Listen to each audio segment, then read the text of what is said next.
What's going on, everybody? It is the one and only Q from Retro Q Gaming back in effect as always, and we're going to do something a little different tonight because I want to welcome you to the very first inaugural episode of the Quack Experimental Podcast. If you don't get the name already, I'm sure I'll explain it to you at some point. But I decided I would join the millions and millions of people out there who do this kind of thing. And I'm doing it for, well, my own reason, basically. I'm still going to make the videos, I'm still going to do the live streams, all the usual stuff.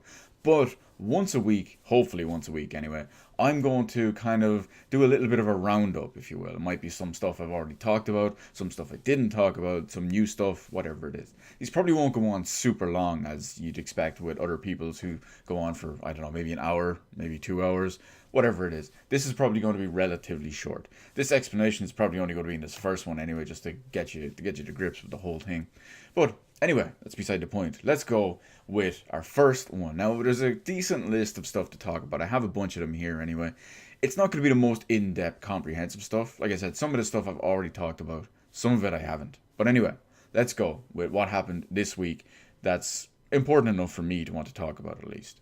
So the PlayStation State of Play is going to be our first one. We streamed this earlier on in the week. It's PlayStation's first ever little Nintendo Direct, if you will, the PlayStation Direct.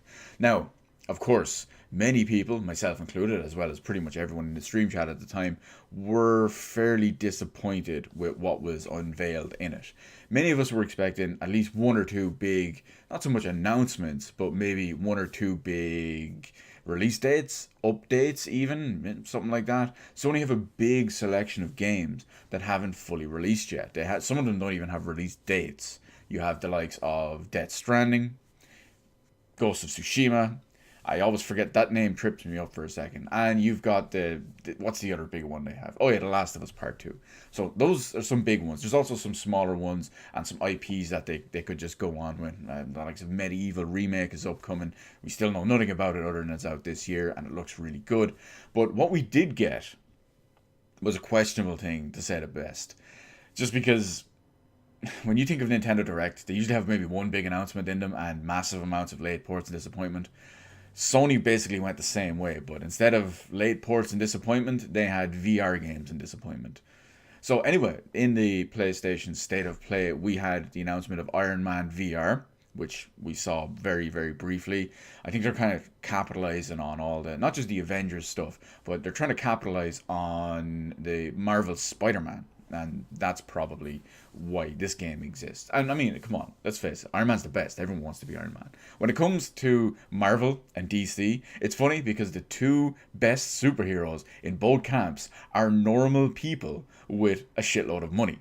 You have Marvel with Iron Man, and you have Batman in DC. Although technically Batman does have a superpower to an extent. He is the world's greatest detective, and I believe he has the highest IQ possible. Or when they quoted his IQ, I was going to say his IP, his IQ in one of the, I don't know if it's episodes or character bios, whatever it was like the highest in the world or the second highest in the world. It was abnormally super big brain genius kind of thing. So either way, technically, they're still both normal-ish dudes with a shitload of money. So that's kind of cool to an extent when you think about it. But back to the Iron Man VR game, because I was getting off track.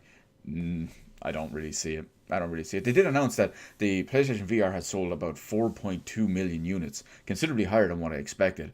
Considering as well that pretty much all the support for it's been dead for, what, a year? Maybe 2 years? At least they're kind of going big. Maybe it's a little bit of an indicator to what you see might going into the next generation. Maybe it'll work with the PS4, or maybe it'll work with the PS5, and maybe we'll see some bigger and better stuff in there too. But who knows? Who knows? So what else was involved? And we'll call it involved because it wasn't even announced. There was a little update on Crash Team Racing. They had some PlayStation exclusive content, specifically there was the old PS1 style polygon stuff that they were putting in as well. Nothing major, but it is what it is, as they say. No Man's Sky has another big update coming as well. It's got VR as well as a bunch of other stuff. Again, this big presentation was basically a lot of VR stuff. But I don't know. Pretty much everyone I know that ever said anything about it said No Man's Sky is basically a write-off. One of the updates did wonders for it apparently, but this is not something you should be advertising, especially in your first State of Play. You want to go big and attract people. It did the opposite. So after that, there is Ready Set Heroes, the really bad looking, what is it, dungeon wannabe dungeon crawler. It looks kind of terrible, and no, no. I mean, it kind of looked like a Vita game. It kind of looked like the thing you'd pick up on a Vita, but hell, who knows at this point. Okay, so after that we have Blood and Truth. It's what I can only call looks like a PS3 game, a PS2 game ported to PS3 and played in VR. It has real actors of some sort, and it's trying to be some hard-boiled English cop gangster show. I don't know anyone that's really excited for it. Observation, it's kind of a survival horror game. Comes to PC and PS4 VR. A lot of people seem to be okay with it, the idea of it. Now, in fairness, the idea of it is pretty good, but the execution and the VR side of it, who knows? Who knows? We'll have to see. We'll have to wait and see. Speaking of horror and survival horror, whatever, Five Nights at Freddy's VR. Yay. Said no one ever. I'm just going to leave it at that, basically, for that one. Concrete Genie, it's a kind of a weird one that they showed off. It doesn't appeal to me personally, but I can see what they were going for. Well, I think I can see what they were going for from it anyway. They're doing a... You've got a big, dull, dark, grey world, and you bring it to life with graffiti everywhere. And the graffiti can come alive and help you and get to new places to, well, keep everything going and bring everything back to life and bring joy and whatever to the world. I get what they were going for. As I said during the live stream, it reminded me of an old PS3 game, I think it was developed by Sony Japan Studio, called Rain. Pretty decent game. It's a pretty good game, and it's kind of along the same vein as that, if you will. But who knows? So Days Gone was their big.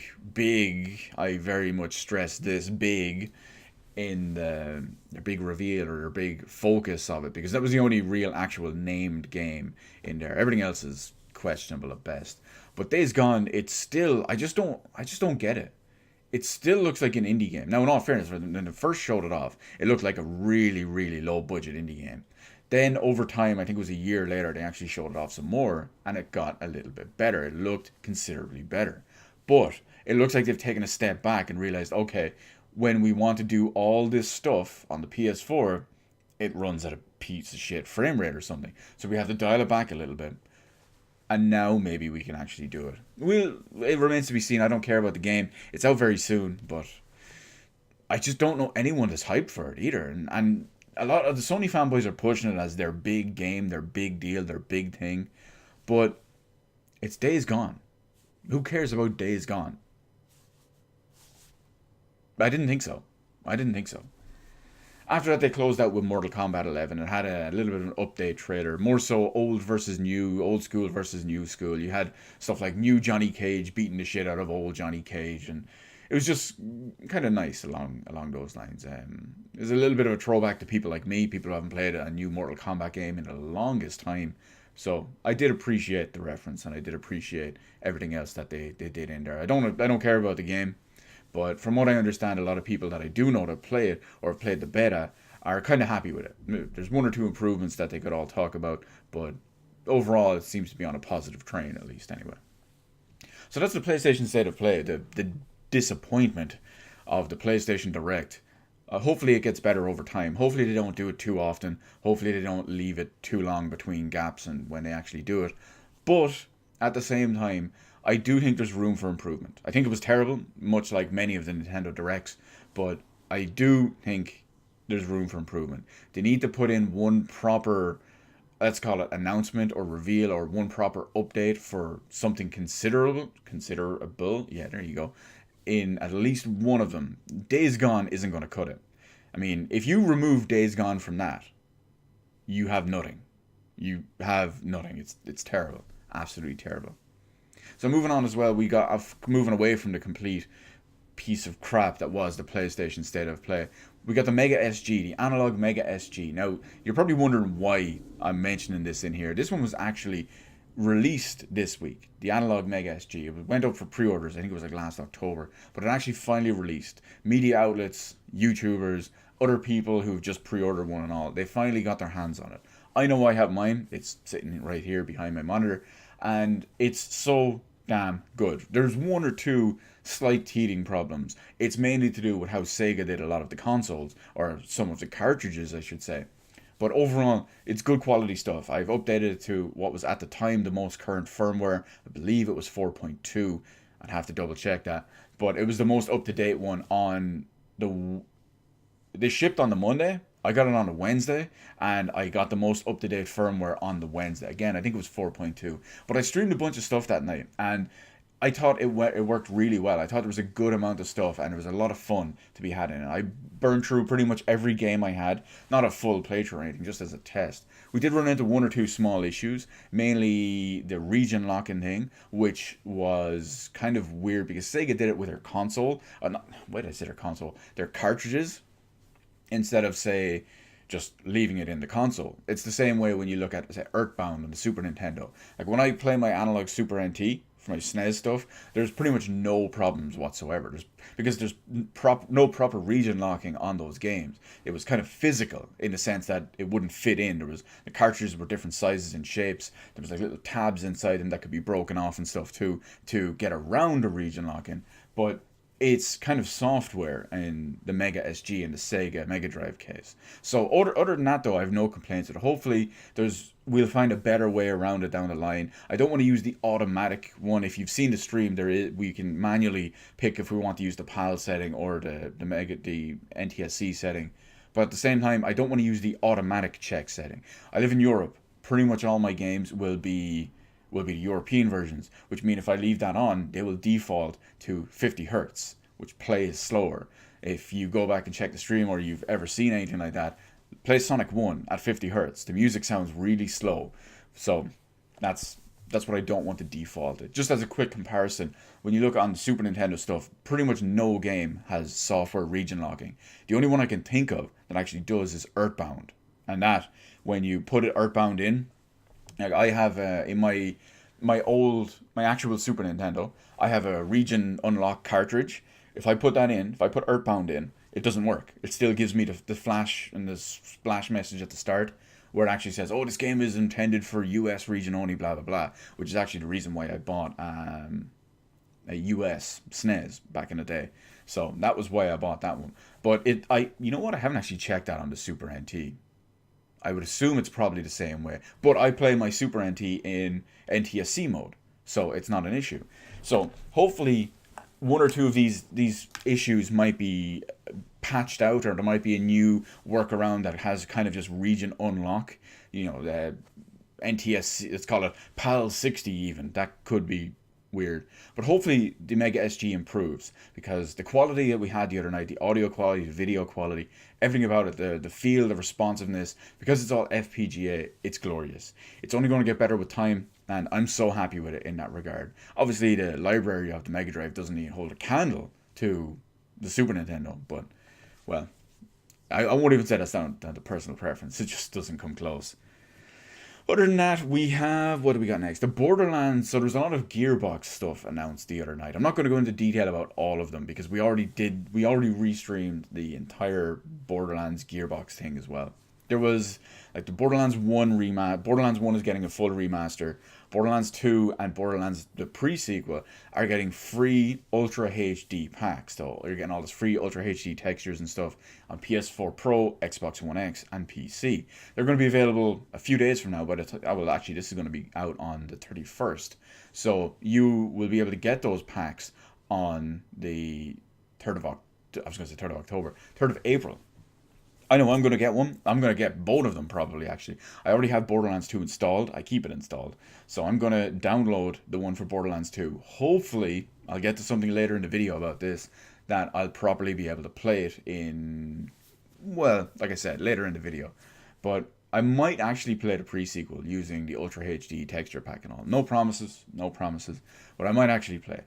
I don't know, especially with Borderlands 3 coming out. And of course, if you have Borderlands 1 on Steam, you get a free upgrade to the Game of the Year edition, the Game of the Year Remaster edition. So you'll get all the DLC, you'll get the remastered stuff as well. But I don't have Borderlands 1. I'm more interested in 2, not really the pre-sequel, but I'm really interested in Borderlands 3. Which brings us to our next point. Borderlands 3 was announced at long last, finally, during that Gearbox stream of PAX. So good. I can't wait. I'm so super happy for it. I'm so super psyched for it. It's going to be amazing. It looks so ridiculously good in so many ways. I have to see what's going to happen. We don't know if it's going to be Epic exclusive. We don't know if it's going to be Steam exclusive. We don't know if it's going to be multi-platform on both of them, as well as maybe Origin and Uplay and Microsoft Windows 10 Store and GOG. Who knows? Who knows? We'll have to see how it's going to go. I'm hoping it's released on Steam, just because it's easier. And that's the important thing. It's easier. As well as we don't know the release date just yet, but the game just looks so good. There's a lot of people out there that are so happy with it, just like myself. But there are a few people out there as well who think it's more of the same, who just think it looks like Borderlands 2.5. I mean, you're free to think that. I think it looks, from what we've seen, I think it looks like a proper improvement so far. I know it's coming in on UE4, which is going to be really good. It's going to mean it's well optimized. But I've said this before, there's a couple of things I don't want to see in Borderlands 3. I don't want to see an online persistent shared world a la Destiny. I don't want that. I don't want anything like that. I don't want to have to connect online just to play and when my server, my world is hosted online. I don't want that. Give us Borderlands 2 style, where I can play the game locally on my console, or on my PC, but you get the idea. It's on my piece of hardware. And then I can just invite, I was going to say install, I can just invite people in, I can host it on there, even if it has to migrate to an online world or an online server just to play with the multiplayer, so the ping and the lag is a bit better, because it could be more centralized, but I'd be okay with that. Just leave the rest of it out. Leave the persistent on-world shared style out. That's crap. Get rid of all of that stuff. Destiny made that mistake twice, and many others have made that mistake at this point. No one wants it. No one wants it. Microtransactions, it's the same deal. No one wants them. I believe Randy Pitchford said years ago that Borderlands 3 would not have microtransactions, or maybe he said it wouldn't have loot crates. I don't remember what the exact quote was. Either way, I hope they just don't fuck it all up. They did pretty well with the golden keys back in Borderlands 2. That was a relatively, I don't know what's the word, relatively painless way of doing it, relatively fair way of doing stuff, but we'll see how it goes anyway. Other than Borderlands 3, obviously, speaking of, actually, just before we move on, Borderlands 3 has an announcement for the release date, which is April 3rd, which is the same day we get the packs, the UHD packs for Borderlands 2 and the pre-sequel, and the remaster as well, I believe, for the first game. But anyway, look forward to that in a few days. I know I am, when we get the release date. A couple of people have already analysed the trailer some more, and they believe that it might be out on the 1st of October 2019. Based on the release date or the potential release date that they found in the trailer, it could also be the 1st or the 10th of January 2020. But given the fact that Borderlands originally released in October 10 years ago, it's a little bit leaning towards it. And as well, when you consider it's coming up to Christmas, everyone's buying all them games when all the big games release, it makes sense to kind of release it then. The hype will be huge, everyone will be all over it. So that's it for Borderlands, at least anyway. I'm not going to talk about the game, the card game anyway. That's as well as, what was the other one?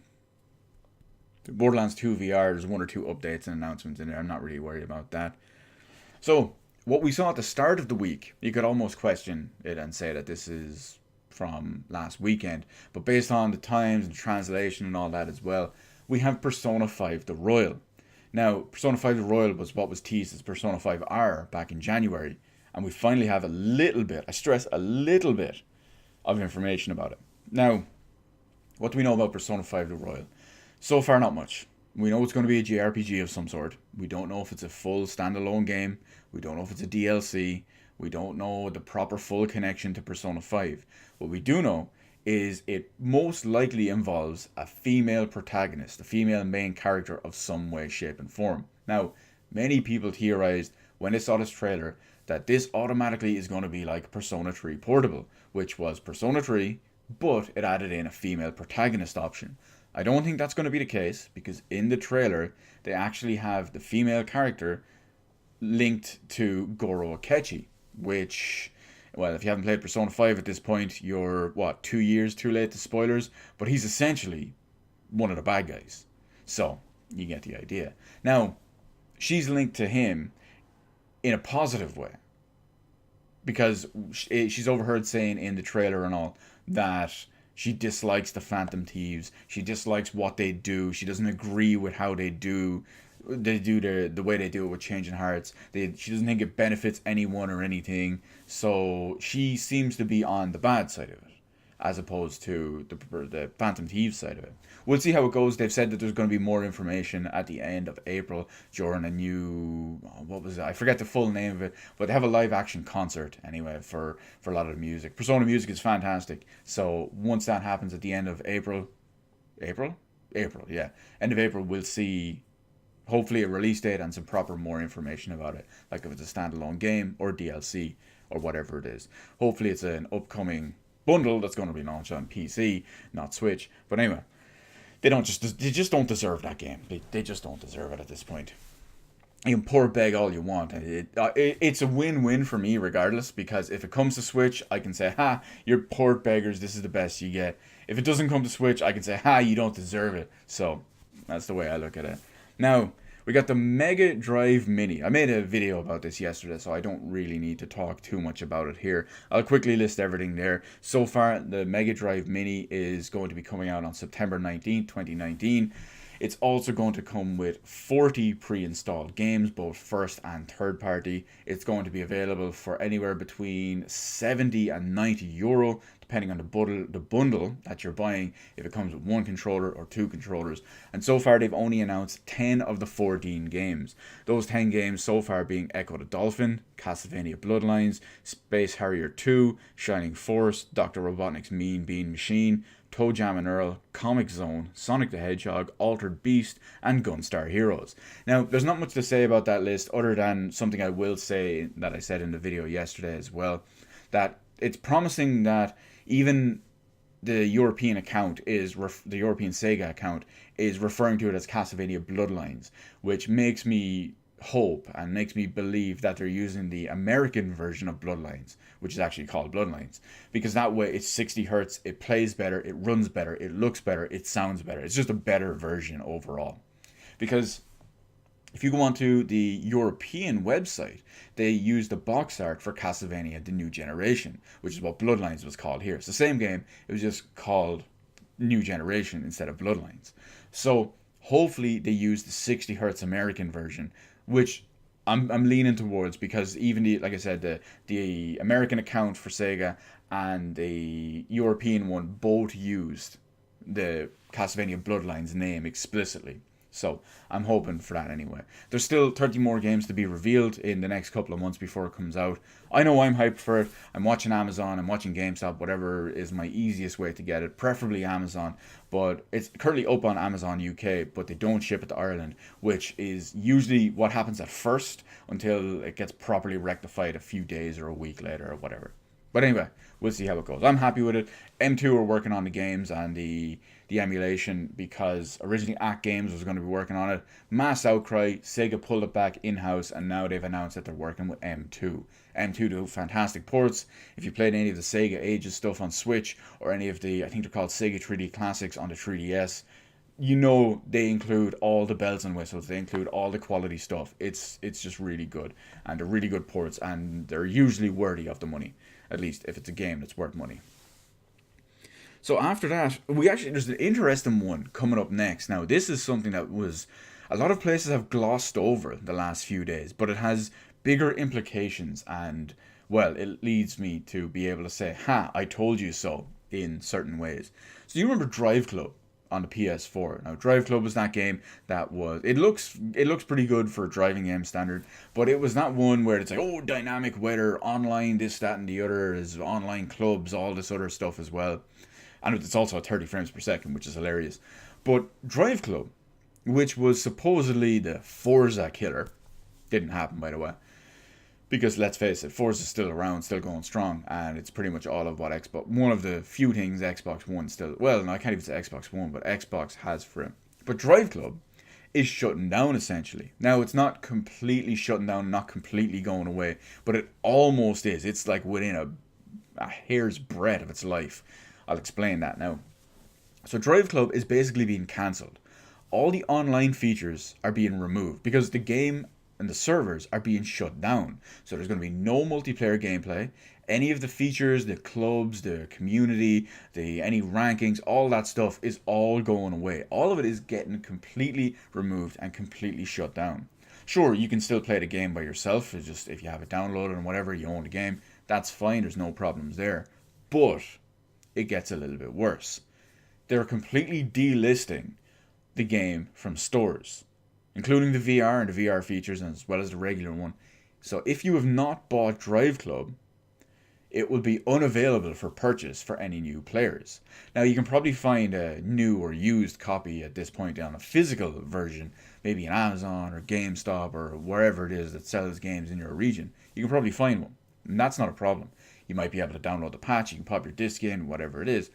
But this brings me back to my point where I can finally say, one of the many times actually I can finally say, I told you so. You may be wondering, Q, what are you talking about? What are you talking about that you told us so? I've always maintained that we are not ready for a digital-only future, for many reasons. This being one of them. There's all sorts of other reasons as well. Look at Scott Pilgrim on the 360 and PS3. Scott Pilgrim vs. the World. Great game, great little mini arcade game. It has no physical release, and it was pulled from digital distribution. So there's essentially a finite limit on that now. Only people who already bought it can actually play it. I have it on my 360, so I'm lucky enough in that regard. But no one else can buy it. No one new can buy and experience that game. No one can buy a physical copy because it doesn't exist. The rights have been pulled, and because of that, someone else, a publisher, a licensing deal, whatever it is, they have now said, your right to play this is basically gone. Your days are numbered, essentially. So, yeah, I'm not a fan of companies, publishers, developers, distributors, whoever, having control over what I spend my money on. They want to relinquish that and take it away. No, I'm not cool with that. That's why I have literally almost 1,000 physical games. I should count it again at this point, but those are stuff that can't be taken away from me. Sure, some of the games might play in a little bit of a buggy and broken form, but I'm pretty sure all of those games up there, they all have the physical base day one game content on the disc or on the cartridge or whatever it is, most of the time. But anyway, this is going to happen for other games too, because moving forward, sure, Drive Club was billed as the hottest thing since sliced bread when it first came out, but years later, the game is dead. The servers are being removed. The features, the functionality, all the stuff is being gone. The ability to buy the game, for the most part, is gone. Who knows? Maybe all those guys out there who are holding on to their Drive Club discs, maybe just shot up in value. Maybe it's the new Nintendo World Championships. We'll see. So other than that, we have, what's up next? We have this is one that's real close to my heart. The Futurama 20th anniversary. It's hard to believe that it's been 20 years since Futurama launched. When they had the 20th anniversary thing, it was obviously the 20th anniversary of when the first episode aired in the US. It was a little bit later here, but at the same time, it still rang true. It still stuck close to my heart. Futurama is probably my favorite animated TV show. Now, it breaks down into different ones. There's animated cartoons like, say, Batman the Animated Series. That's in a different category. I'm talking shows like The Simpsons, shows like Futurama, shows like American Dad, Family Guy, stuff of that. What's the word I'm looking for? I don't know. I can't think of it. Shows of that maturity or that age range or focusing on that target market, whatever it is. Futurama is my favorite one. Hands down, there's no question about it. All the amazing people that went into making that show, from the writers, the animators, the creators, the voice actors, everyone. Billy West, John DiMaggio, Phil Lamar, Katie Siegel, everyone. It's so close to my heart, and it was so many feels on that show. Oh, not just on the show, but so many feels when I saw the 20th anniversary and all that as well. It's something special. I've been lucky enough to meet Billy West, which was absolutely amazing. One of the most talented people that I've ever met. And he was just so cool. And you could see that everyone there who wanted to meet him just has such love for that show. I absolutely adore it. And I can't understate that. I really hope John DiMaggio a couple of years ago had to cancel a Comic Con appearance here in Ireland. I really hope at some point he makes it back, because between Futurama and just many of the other things that John DiMaggio has been in, that's close to my heart. That's special. And I hope all of you out there love Futurama even a fraction as much as I do, because it's just so amazing. I love it so, so much. Not much I can say more about it, because I'll just reiterate the same points over and over. It's just so, so damn good.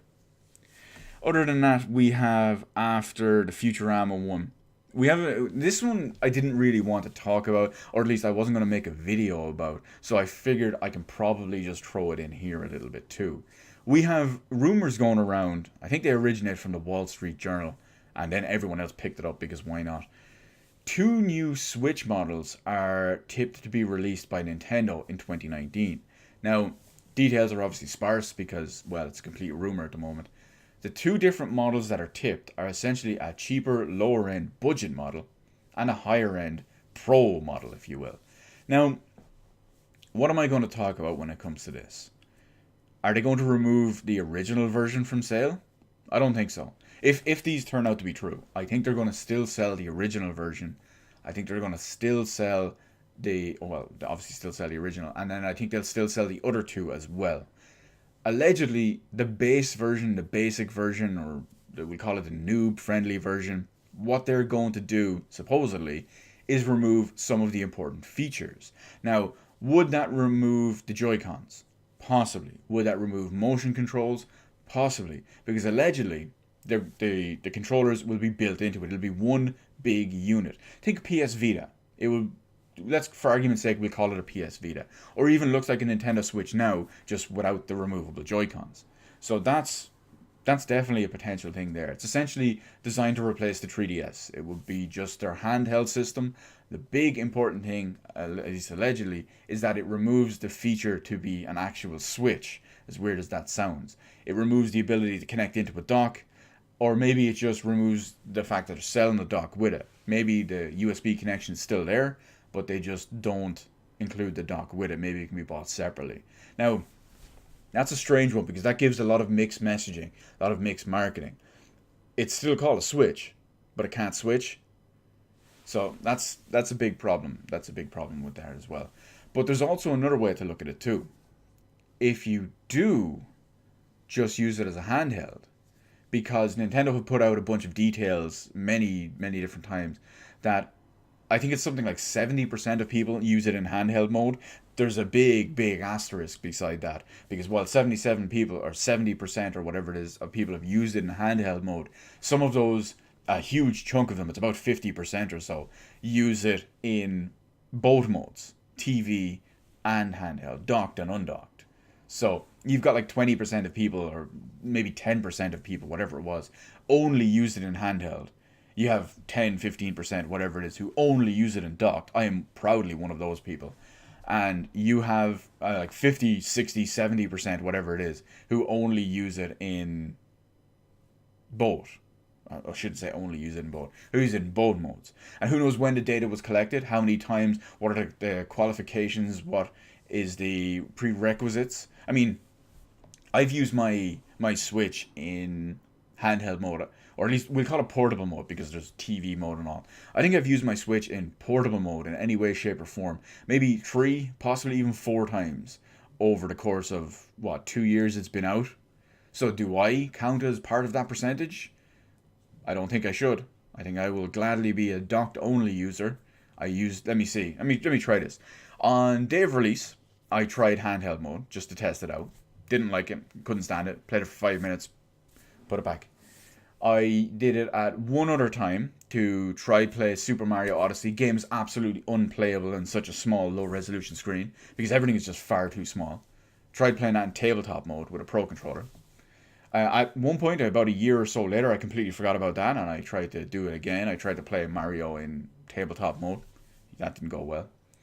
And I think my only other experience in portable or handheld mode was when myself and a friend were playing Street Fighter, Ultra Street Fighter 2, at a Comic Con. And that was it. We played it for like 5, maybe 10 minutes. That was about it. So, what do I count as? Where do I fit in on that scale? Do I automatically tip into the boat percentage? I don't think I should. But anyway, I'm completely off topic. Let's go back. So that's the Switch side of it, at least the basic Switch. The other one is the rumored Pro version of the Switch. Now, when it comes to a Pro Switch, this is what's really going to be a tough sell. Look at the new Nintendo 3DS. What are they going to do there? So they're looking to improve the hardware essentially. How do you improve that hardware? You have to keep it in thermal limitations as well as battery life limitations. Are they going to put in a bigger battery? Are they going to put in a better coolant? Is it going to be a physically bigger unit? There's already issues with the Switch and the current dock. Maybe they're going to have a bigger one that actually sits in properly into the regular dock if they use a Switch Pro. But at the same time, how many people are going to buy it? How many people are going to buy a Switch Pro? Switch is already €330 with no game. Now, are they going for a handheld? I realize it's a home console first, but what are they going to do? How much are they going to sell for? It's going to be 350. Are they going to cut the price of the regular one? Is it going to be 400? How many games are going to take advantage of the extra hardware and extra power in it? If memory serves me correctly, which it probably won't, I believe there's 4, maybe 5 games that work on the new Nintendo 3DS exclusively. Now, not ones that will actually just it will play on the basic ones but give you a better experience, but there's actual games that don't run on the basic one. They'll only run on the Pro or the new Nintendo 3DS. So, what's going to be the disparity of what we see on the Switch version if they do come out with a Pro? And what are going to be the gains is the big question. Games already run like shit on the Switch. Are they just going to run slightly less shit? Are we going to see Wolfenstein 2 get patched and instead of running at 360p lower than lowest settings, 22 frames per second, it's going to run at 420p lower than lowest settings, except for one thing. And maybe, just maybe, if you're lucky, it'll run at 25, maybe even 26 frames per second. So what's the big disparity there? What are we going to see? They're already way behind base Xbox One in power. Are they going to... Obviously, I don't think they can even come close to Xbox One in power, even with a Pro version. I just don't think it's happening. So what are we going to do? We're going to see games like Legend of Zelda Breath of the Wild go from 900p to maybe 1080p. Is it going to stay at 900p with better frame rate? Because the frame rate in that game is not the best. Now, I'm not saying it's going up to 60 FPS, but that game can't even maintain 30. So maybe that'll run a little bit better. Who knows? Who knows? Wait till E3 this year. We'll possibly see some sort of new announcement. As for me, where do I fit on now? Well, if a Switch Pro comes out, I have several questions that will apply, if you will. Apply is the basic word. Before I consider buying one. 1, what's the price? 2, what's the big benefit? How much more powerful are we going to see? 3, when does it launch and how much is it going to cost? That's the big question. If there's a decent, what I deem decent, now decent by Nintendo Switch standards, not decent by regular real world 2019 hardware standards, but decent by Switch standards improvements, as well as comes out before Pokemon, I might buy it. People say I hate Switch. I do some questionable stuff. Anyway, that's it on the Pro thing. Do I think it's a good idea? Probably not. The 3DS is basically dead, so I can understand why they would want to go with a handheld one. It would also sell more Switches. It would still technically count as a Switch. It would sell considerably more software as well, but I don't know. We'll wait and see how it goes because it's a bit questionable. Moving on to new hardware staying with new hardware really. We have the Valve Index. Now, the Valve Index is something that was quickly teased. I think it was accidentally, to be honest, but I don't know if they went and left it back up and all that too or whatever. But the Valve Index is Valve's in-house VR headset. Now, we all know that Valve have the HTC Vive, which Valve works in conjunction with HTC to produce the Vive. It's kind of a Steam product or a Valve product, if you will. But now we've all known that over the last while, Valve have been working in-house, first party, inside them, whatever, inside themselves, as weird as that sounds, with the intent of releasing a VR headset, first party in-house VR headset. This one seems to be the Valve Index. We basically don't know anything about it just yet, but it seems that it's coming closer to fruition in some way, shape, or form. Who knows? Maybe this year at E3 2019, we'll see at the PC gaming show, maybe Lord Gaben will come out and actually do something, and he'll just go, hey, Epic, Valve Index, Half-Life 3, Steam exclusive. Mic drop. And then that's the end of it. Game over, man. Game over. But we'll see how it goes. I am still enjoying VR for the most part. It's not revolutionary just yet. I do think it gets more stick than it deserves, but I understand that it needs progress. There needs to be more going forward. The hardware, the experiences, stuff included in it, it needs to get better and better and better to be a worthwhile purchase. Especially because you still need a decent PC just to use an extra several €100 headset, or in the case of like a Vive Pro set or whatever, like a €1,200 setup on top of your powerful 4 or 5 whatever it is grand PC just to adequately run stuff. We'll see how it goes. We'll see how it goes. After that, we have one that actually just happened today. Don't worry, guys, we're running close to the end here. One that just happened today. Yakuza 2 on PC. Now, we all know that Yakuza 0 and Yakuza Kiwami. Actually, I shouldn't say Yakuza 2 on PC. Yakuza Kiwami 2. Come on, camera focus. Yakuza Kiwami 2 is being ported to PC. So we all know that Yakuza 0 released on PC already. It's a great PC version, lots of PC exclusive features. It runs like an absolute dream, as well as looks pretty good. Don't worry, I only played it for 5 minutes because I wanted to test out how it looked and ran. I am going to play it soon. It's going to be the next main game I want to play. But then Yakuza Kiwami launched. I think it was last month. This is technically still March, so I believe it launched last month. Yeah, it did. It launched last month. Again, to resounding success and critical acclaim. Same deal. The game looked great, had a lot of PC-centric features, as well as ran great. It's very important on a PC that it runs great as well. It's highly optimized, so there's lots of love and care put into it.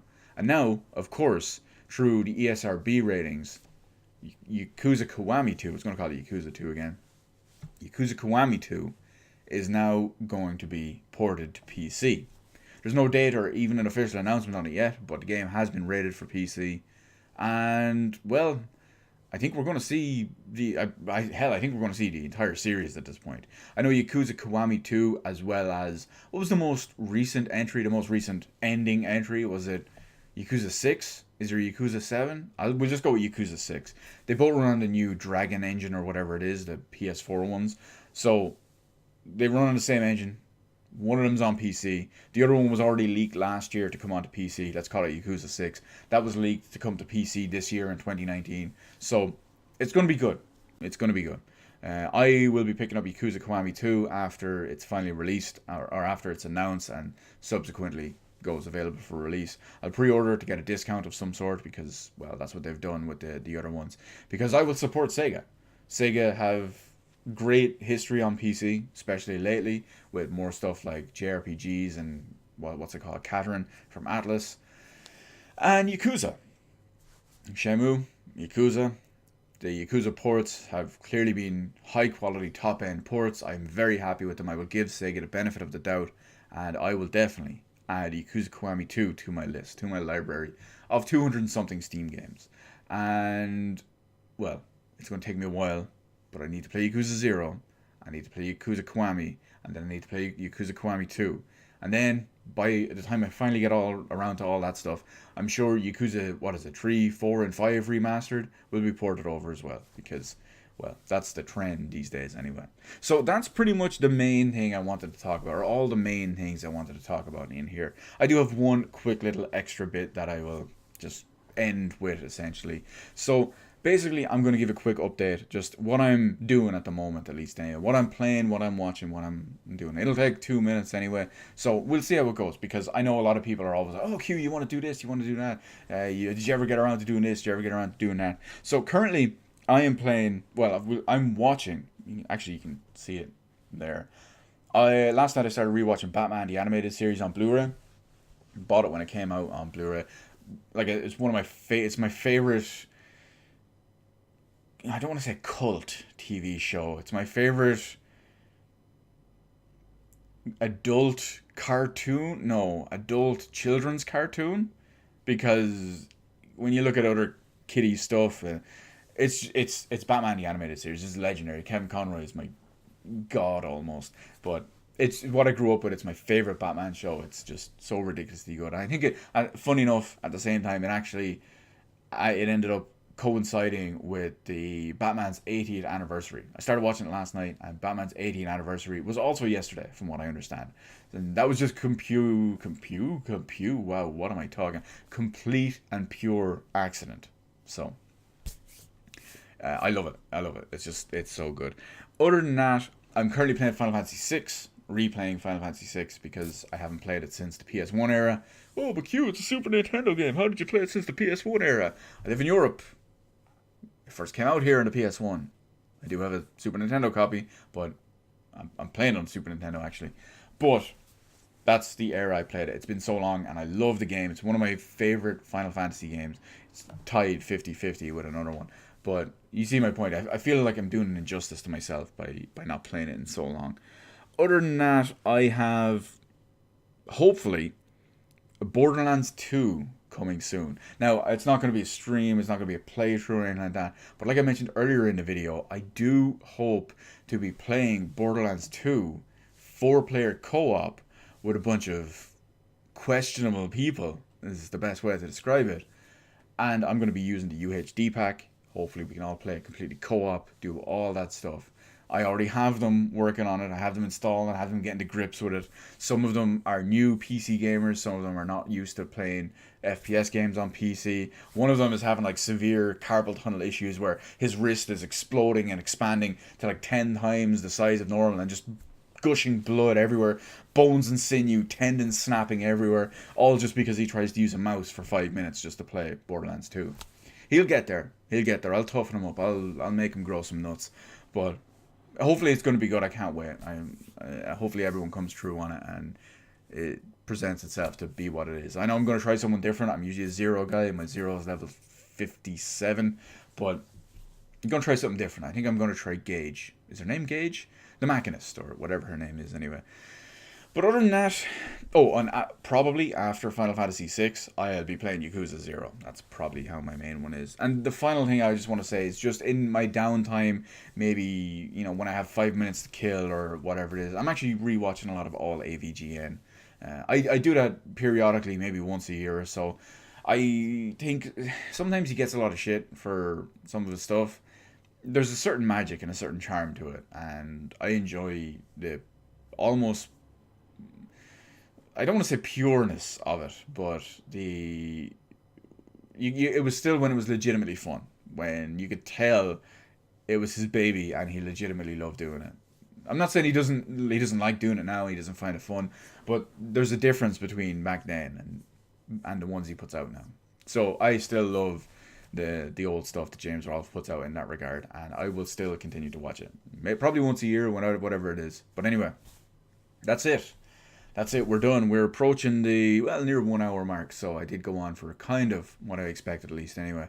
So I don't know what to say as the outro. Hopefully everyone, thank you, will sticking through all this if you made it this far. If you did, or if you didn't, I don't really know what to say other than thank you. Thank you for sticking with it. The first inaugural episode of the Quack Experimental Podcast. Again, I will explain that name at some point in the future, probably, if you don't already get the reference. As always, I want to thank everyone for watching. Thank you for sticking with it on whatever it is. Feel free to hit the like button, subscribe button, whatever it is. Actually, before we go any further, if you do want to reach out to me in any way to wonder what I'm going to talk about or anything like that, or want to suggest some news or anything that I've missed or whatever, feel free to slide into my DMs. They are open on Twitter. You'll find a link in the description below. Or you can just leave a comment on one of these if you don't have Twitter, whatever it is. So you can do all of that. And who knows, I can't promise I'll talk about everything. But if it piques my interest, then maybe I will. Anyway, feel free to hit the appropriate button to let me know how I did on the video. Throw a comment in the comment section, whatever it is. why not head on over, hit the subscribe button, and even ring the little notification bell. Granted, getting a notification from YouTube in current year about a live stream or a video upload is a whole other story, but hey, at least you can say you tried, am I right? And as always, thank you so much for watching, and remember, winners don't play switch ports.